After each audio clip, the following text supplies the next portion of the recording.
श्री गोपाळ कृष्ण भगवान की जय, श्री दत्तात्रेय प्रभू महाराज की जय। माझे सर्व भाविक भक्त, माझे गोपाळ कृष्ण स्वामी यांचे भक्त, माझे दयाळू मयाळू माझे माय बाप श्री चक्रधर स्वामी यांचे भक्त, आपण ऐकून राहिलो श्री चक्रधर स्वामी यांचे चरित्र।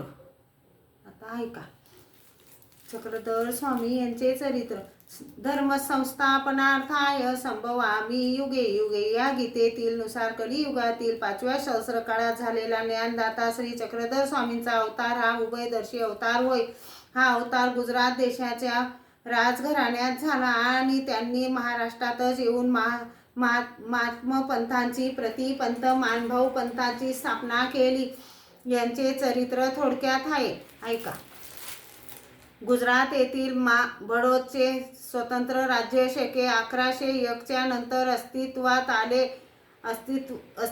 आले तेव्हा त्या राजगादीवर मल्लनदेव यांना प्रतिष्ठित करण्यात आले। या राजाचा प्रधान विशाळदेव हा लाड सामवेदी ब्राह्मण होता। विशाळदेवांना पुत्र संतती नव्हती, म्हणून त्यांनी श्री दत्तात्रेय प्रभूंची भक्ती केली। श्री दत्तात्रेय प्रभू त्यांच्यावर प्रसन्न झाले। त्यांच्यावर प्रसादाने विशाळदेवांना मालनी देवीपासून सन 1117 मध्ये पुत्ररत्न झाले। त्यांचे नाव हरिपाळदेव असे ठेवले। हरिपाळदेव जन्मास आले तेव्हा त्यांचे जातक वर्णन करण्याकरिता पुष्कळसे ऋषी आले होते।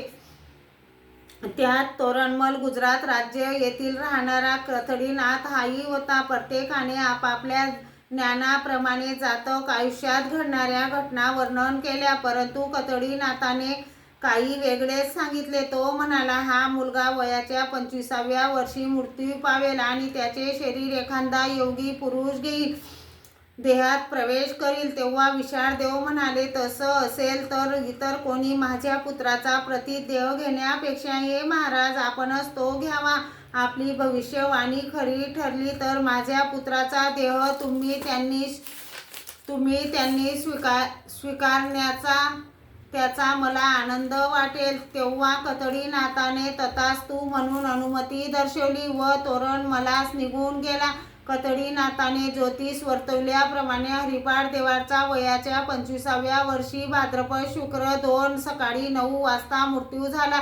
अग्निसंस्कारासाठी त्यांचे प्रेत स्मशानात आणले गेले। त्याच वेळी द्वारकेत कामाख्येच्या निमित्ताने श्री चक्रपाणी महाराजांनी स्वतःच्या देहाचा गुंफेत त्याग करून भडोच येथील स्मशानात आणलेल्या हरिपाळदेवाचा मृतदेहात प्रवेश करून तो देह उठविला। प्रेतावरील वस्त्र हलवू लागले। मुखावरील वस्त्र सारून हरिपाळदेवाचे डोळे उघडले। हरिपाळदेव जमलेल्या जनतेकडे दर्याद्र दृष्टीने पाहू लागले। ही अपूर्व घटना पाहून लोकांना आश्चर्य वाटले व आनंदही झाला। लोक आनंदाने म्हणाले, कुमरूजी आला। हरिपाळदेवाच्या निर्जीव शरीरात श्री चक्रपाणी महाराजांनी प्रवेश केला असल्याने श्री चक्रपाणी महाराज हे हरिपाळदेव झाले। हरिपाळदेव जिवंत झाल्यामुळे विशाळदेवांनाही आनंद वाटला, पण त्यांच्याबरोबर ते चिंताक्रांतही झाले, कारण एका आगम साधकाने कथडीनाथ योग्याने हरिपाळदेवाचे ज्योतिष वर्तवल्याप्रमाणे आज घडले होते। हा आपला मूळ पुत्र नसून त्यांच्या देहात प्रविष्ट झालेला कथडीनाथ आहे हे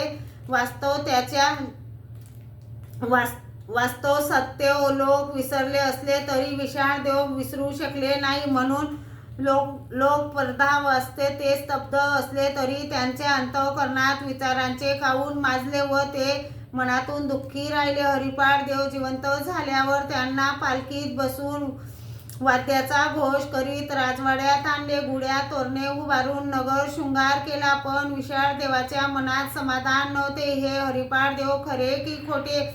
या संध्यात ते होते। आपण ज्या कथडीनाथ योग्याला हरिपाळदेवाचे शरीर घेण्याविषयी विनंती केली होती तोच या शरीरात प्रविष्ट झाला असेल तर कथडीनाथाचा त्यक्त देहाचा गिरिकंदरातून शोध घेऊन संशय नष्ट करावा, या हेतूने विशाळदेवाने आपल्या सेवक सैनिकाला दऱ्या डोंगर पाळी झाडीतून कतडीनाथाचा देहाचा शोध घेण्यास पाठवले, कारण सिद्धीप्राप्त पुरुष राज्य वैभवाच्या व भोग लालसेच्या उद्देशाने आपले शरीर कडे कपारीत ठेवून इतरांच्या मूर्त देहात शिरून विलास वैभवाचा उपभोग घेतात हे विशाळ देव जाणून होते. म्हणून सेवकांनी कडे कपाऱ्या शोधूनही कतडीनाथाचा त्यक्त देह कोठे आढळून आला नाही.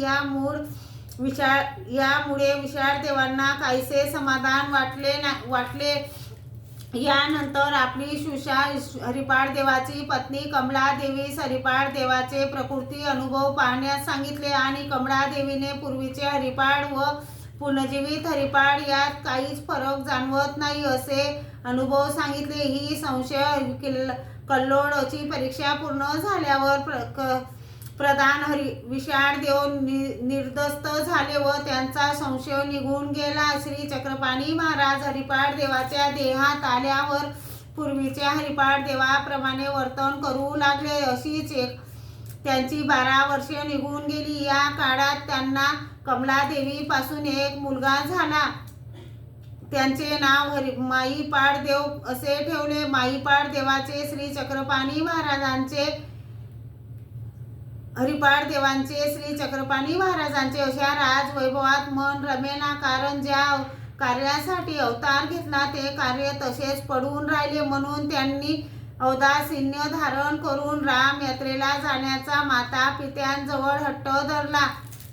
रामाचे दर्शन घेतल्याशिवाय मिष्टान्न पदार्थ ग्रहण करणार नाही अशी शपथ घेऊन ते ताक भात खाऊ लागले. त्यामुळे त्यांचा देह रोडावला. हरिपाळ देवाची सर्वांग सुंदर मूर्ती कुश झालेली पाहून त्यांच्या माता पित्यांनी जड अंतःकरणाने त्यांना राम यात्रेला जाण्यास परवानगी दिली. विशाळ देवाची आज्ञा मिळताच हरिपाळ देव श्री चक्रपाणी महाराज रामटेकला जिल्हा नागपूर जाण्यास निघाले.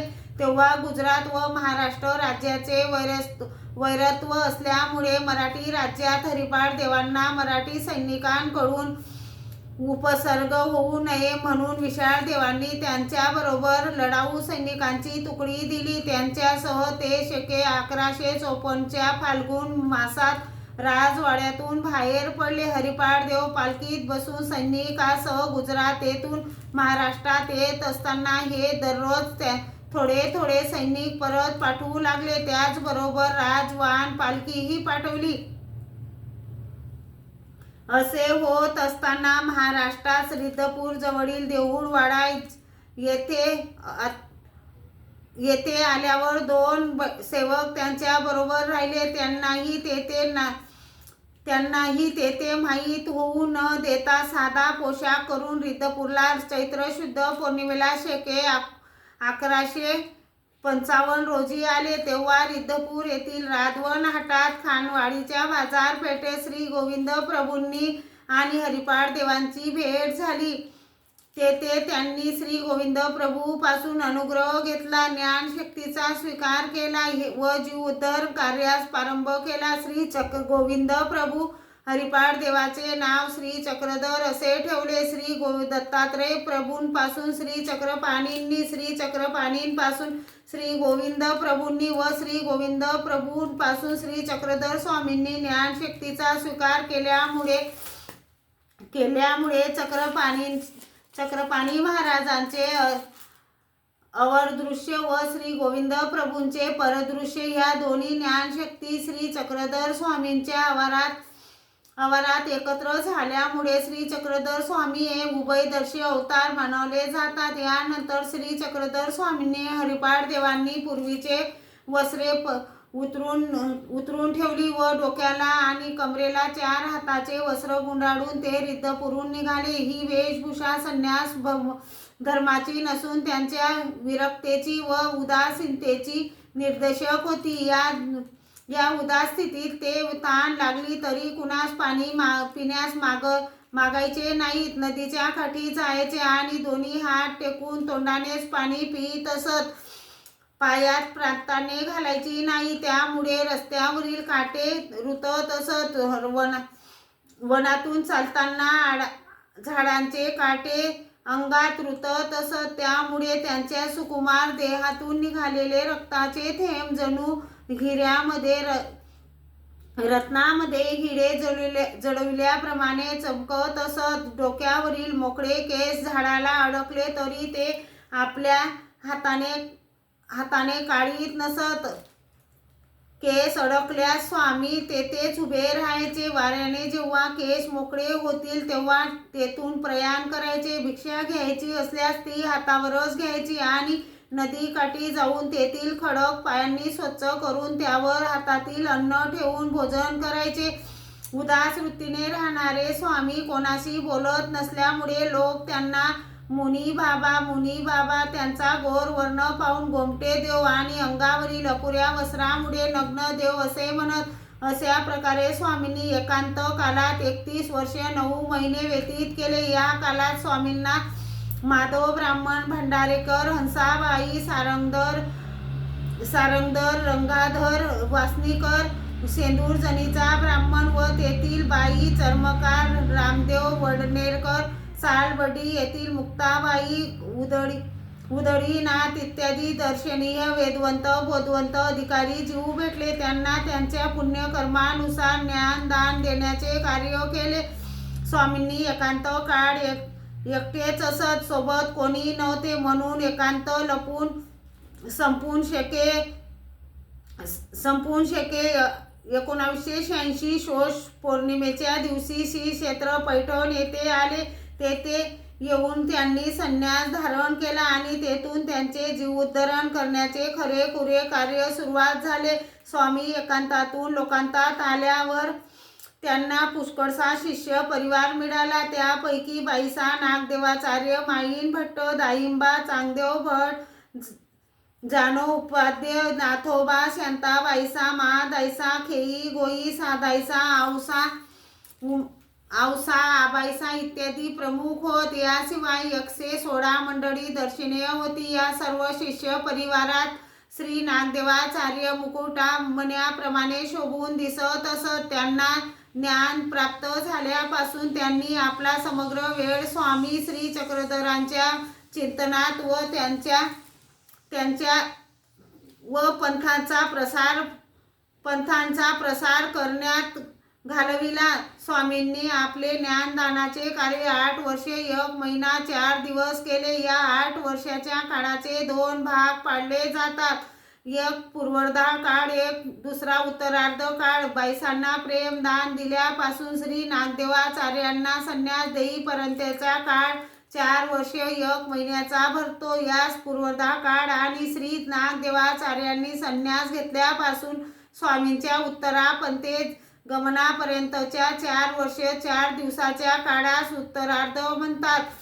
एकांकानंतर स्वामींनी 8 वर्षाच्या काळात महाराष्ट्रातील जनतेला मराठी भाषेतून व्यावहारिक व धार्मिक तत्त्वे सांगितली. उपदेश करताना अहंकाराचा लवलेश किंवा अनन्य धर्माचा द्वेष नसे सांगितलेली तत्त्वे स्वामींनी प्रथम स्वतः आचरण्यात आणली, मग लोकांना सांगितली. ती अशी: अहिंसा, ब्रह्मचर्य, सत्य, प्रिय भाषण, सत्याजीव, त्रिविधा, तप, भूत मैत्री, दर्याद्रिता, व्रत, त्याग, प्रवृत्ती धर्म, निवृत्ती धर्म, वैदिक धर्म, महाराष्ट्राविषयी प्रेम, निर्भयता, व्यवहार नीती इत्यादी अनेक आधार तत्वे जनतेला पटविण्याचा प्रयत्न केला.